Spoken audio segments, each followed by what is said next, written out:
Welcome to Honest HR. I'm your guest host, Rayana Bryant, Talent and Employee Experience Specialist at SHRM.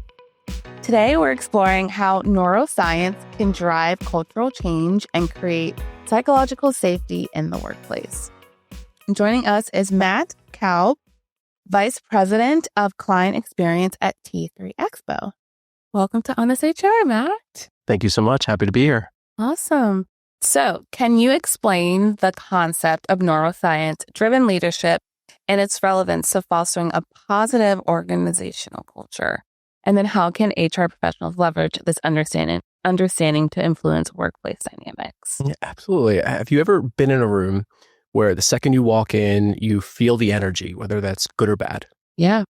That is your brain processing social cues so quickly.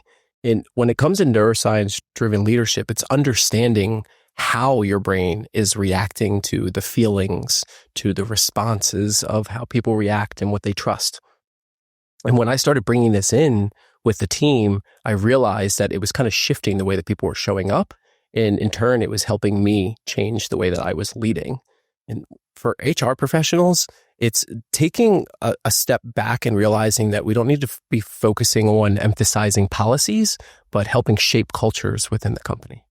So from your perspective, what are the key elements that contributes to psychological safety in the workplace? It's a good question. Psychological safety comes down to one thing. Can you show up authentically, 100% yourself, and not get in trouble for that? Leaders need to focus on being more vulnerable with their teams because subconsciously, everyone around you picks up on that and they start reacting more vulnerable. And when people are open and those leaders are sharing their own experiences, they're creating that trust with the team. It fosters more psychological safety and stepping away from taking failure as like a catastrophic event and looking at it as a learning opportunities and giving everyone the ability to fail without having repercussions. So what does neuroscience research reveal about how HR professionals and leaders can build trust and strengthen relationship within their teams? And are there specific practices or behaviors that are especially effective? Yeah, absolutely. I mean, your brain is looking for connectivity and certainty. Those are the two things your brain really wants to look for. And with HR professionals, you have the ability to extend that so much when it comes to the trust side, because trust is not just a warm and fuzzy feeling. It's chemical. Our brain releases oxytocin every time that we feel valued. So the next time that you are interacting with someone within the company, focus on those micro moments and not just ask like, how are you doing? How's the day been? Follow up with deeper questions because that's what people feel valued of saying like, oh, you live in Maryland? What part of Maryland? Like, what's your favorite part about living there? What's your favorite part about your job? What's the highlight of your day been? Because that's what releases oxytocin, not just in the person receiving the question, but the person asking the question. So how can HR professionals approach leadership and secure their buy-in to implement some of these approaches in their own organization? Leadership buy-in can sometimes feel like trying to teach a cat how to fetch. It's very challenging. Yeah.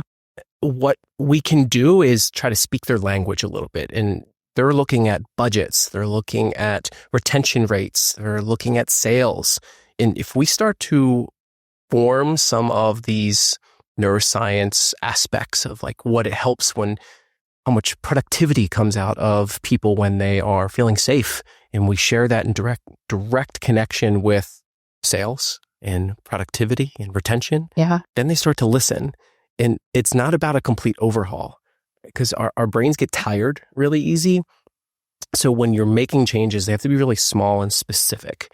So if you're looking at a program that you think you might be able to increase just a little bit of psychological safety or some retention where you're seeing fallout, because there is something you can tweak that could help elevate that. And leaders notice it when you can model it. So you can start within your own team. Some of the leaders that I've worked with, they are hesitant to make change. But then when I invite them to come to one of the meetings that I run with my team, they see and feel what psychological safety feels like. And that's when they start to get a little bit more to buy into what it could do for the company. Yeah, that's good. Because if you think about it, some people, when they think about making their goals and building their goals, they think of a bigger picture, right? So knowing that you can start smaller is good. Exactly. It's not bad. So unconscious bias can significantly impact organizational decision-making and culture. So how can neuroscience-driven approach help HR professionals and leaders identify and mitigate these biases? So the thing about the brain is it's an incredibly efficient machine, and it's processing 11 million bits of information every second. Wow. We're only conscious of about 40 to 50 of those bits of information. So biases are not a moral flaw, it's a brain flaw, because our brain is processing it so quickly and it's subconscious. We don't really necessarily have control of it. And the first chance to combat that is to name it, to bring awareness to the situation. So the next time that you make a snap judgment towards someone, especially when it comes to stereotypes, is take a moment and pause. And in your head, just say to yourself, is this a stereotype talking or is this me? Yeah. And just giving yourself time to activate your prefrontal cortex, which is right in front of your brain. And that's what is responsible for your rational thinking. Giving that a chance to catch up with your reaction can start to change the pathway, and you build more neural pathways to avoid the unconscious bias. What role does continuous learning and self-awareness play in neuroscience-driven leadership? And how are there tools or frameworks you recommend for HR pros to better understand their own behavior and its impacts on others? Self-awareness is key to leadership. You have to be self-aware in order to be a good leader. Oftentimes, when every single person is triggered by someone or something, it's often because there's something unresolved within ourselves. For example, if someone were to cut you off while you're talking and you feel this little bit of anger or frustration pop up, if you take a moment to pause, you might think of that reaction is actually because maybe in the past you felt maybe unheard or devalued. So you're reacting quickly because someone else was interrupting. That person maybe had no malice in the interrupting, but you were triggered by it. So taking some time to think about it yourself is really powerful. And there's an incredible book by Viktor Frankl. He's a Holocaust survivor. It's called Man Searches for Meaning. And he says that between stimulus and response, there is space.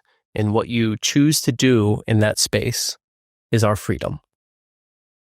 And it's such a powerful quote if you think about it, because we can only control our own attitude. So if when someone responds, when that stimulates us and we take a moment to pause, that's that space that we get to choose of how we're going to react. And self-awareness is everything with it. So many organizations aim to align their leadership practices with inclusivity and empathy. So how does neuroscience support these efforts, and what advice would you offer to HR pros and leaders seeking to embody these qualities authentically? Empathy it's biological. It's not just a soft skill. When we see someone in distress or we make a connection with someone, we're actually mirroring their neurons. And it's pretty fascinating. There's a study that was done that put people in a fMRI machine, which is a machine that looks at all of your brain waves and sees what's firing, what's going off when you're doing an activity. And they had them watch a movie clip with no context at all. After they watched it, they allowed them to have a discussion and kind of come together and see if they could come to a consensus of like what they interpreted the movie clip as. Now, when they went back in the fMRI machine and they watched the clip again, those that agreed on what the outcome of this contextless movie clip was, they had exactly the same brain scans. Wow. Even though they were no longer near each other, but because they had a mutual understanding. So empathy is such a powerful tool and it's only going to get stronger for us, especially as AI becomes more ingrained into our lives. What you can do is when you're making those connections with people to increase empathy is do what a communication practice called looping. Especially if someone's sharing like a personal story with you, is offer up what you heard in your own words. So when they share the story, you loop it back to them. Okay. And you give them an opportunity to say, no, that's not what I said. Okay, well, what did you say? Because that's how I interpret it. And basically just keep going.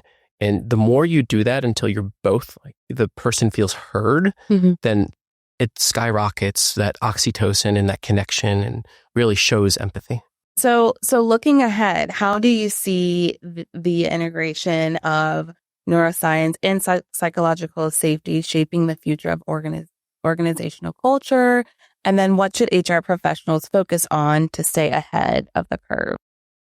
It's a great question because I think about this a lot with companies. With AI really starting to take over a lot of the busy work that we're doing, there's a lot more time for us as humans to be more human.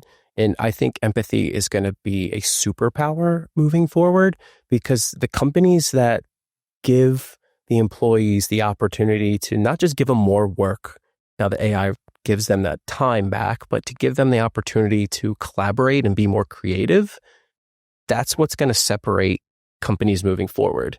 And I see a future that companies are going to be hiring specific roles for like a neuro architect or a culture architect, that their main focus is what to do with that extra time that we're getting back with AI.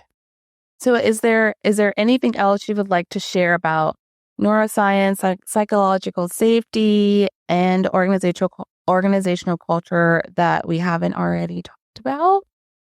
I think the biggest thing is just be kind to your brain and give yourself an opportunity to take a break. Breaks are not a sign of weakness. It's literally our brain asking for a break and to take some time and start small. Again, like take 2 hours off early on Fridays and go outside, put your feet on the ground, just breathe in the fresh air and put down your phone. Yeah. Just put it down That's a and good just tip. sip your coffee in silence. Silence is such a powerful tool to recharge your brain. And just from a personal experience, I was working for somebody that I was trying to prove my worth for within the company. And I ended up getting stress-induced psoriasis. And my heart was acting as the age of a 50-year-old. And I was 27 years old.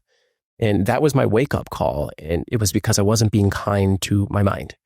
And I don't want anyone else to have to go through that.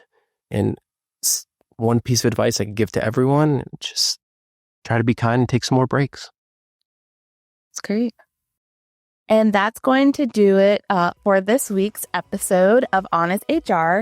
A big thank you to Matt for sharing his deep insight with us. Honest HR is part of SHRM's daily flagship content series. Head to shrm.org/HR daily to learn more and sign up for the daily newsletter. You can also catch us on SHRM social media.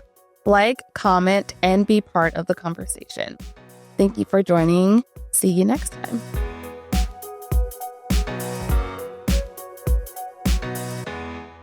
SHRM.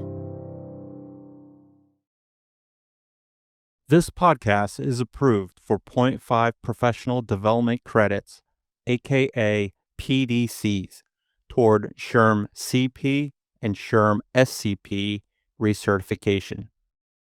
Enter the following PDC ID in your SHRM activity portal to log your credit. 26-54STX. That's 2654STX. This ID expires on June 1st, 2026.